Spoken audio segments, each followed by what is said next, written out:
Family. You can't really choose them. Not really. You can choose a spouse, or whether or not to have kids, but you can't choose the family you're born with. I was born into the Crawford family. Mom, Dad, me, and a younger brother, and a dog.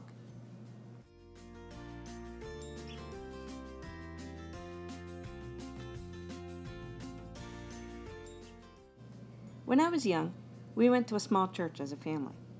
My parents met at that church. Both sets of grandparents were good friends and they went to that church. My mom's brother, he went to that church. My dad's brother, he went to that church. Back then, our church was our village. I was surrounded by friends and a lot of family. I could not get away with anything. My parents had spies everywhere. One day, when I was a kid, my dad got sick. Like, really sick. He spent about 4 months in the hospital. And a couple of years later, he spent another 4 months in the hospital. But we had family around. In particular, my uncle and my aunt on my dad's side. Not that other family weren't there, but that particular aunt and uncle, they took my brother and me every weekend so that my mom could go visit my dad in the hospital. And probably get a break from us kids. Stephen and Debbie, my uncle and aunt, they were very cool. They did tons of cool stuff with us. They would take us to parks, and they took us to the Toronto Zoo. They took us to Marineland. The CN Tower had just been built, and they took us to see that too. They were the best. I joke that they practiced being parents on us, and then they still decided to have their own kids. When I was 14, we moved. Not really all that far away, but far enough. We didn't get to see them all the time anymore.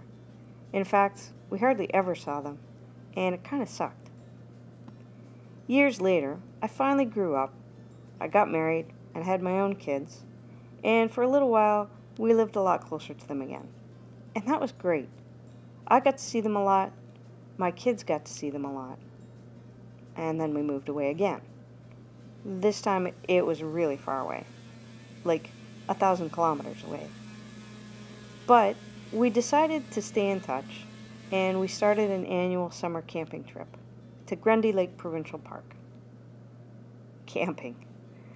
You spend a small fortune to live for a few days like you're homeless. But it's fun.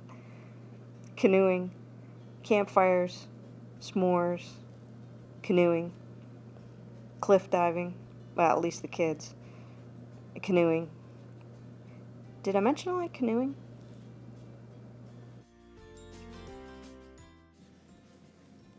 For the past 2 summers, my family, we missed our Grundy Lake camping trip. It sucks. We had a job that didn't pan out, things got really tight for us, we just couldn't get there. I even had to sell the camper. I almost had to sell my canoe. Almost. But this summer, we're going back. We bought a new camper. I've got our campsite reserved. I've patched and painted my old canoe. And I thought, this summer, I'm going to make a camp sign. I love woodworking. I love carving, almost as much as canoeing. So I'm going to make one for us and one for Stephen and Debbie. I don't know what it is about campsite signs, but I just like them. And I can't wait to see Stephen and Debbie again. I haven't seen them for a year. But they're like the type of friends that you can go for months without seeing them, and then when you do, it's like no time really passed. The camp sign, it's not really anything special. Certainly not as special as they are to me. But I hope they like it. One day, I guess they'll be too old to go camping. And I'll miss our Grundy Lake camping trips. They'll probably miss it too. So hopefully, this little sign will see them through a lot more camping years. And then, it'll serve as a memory of fun times with our family.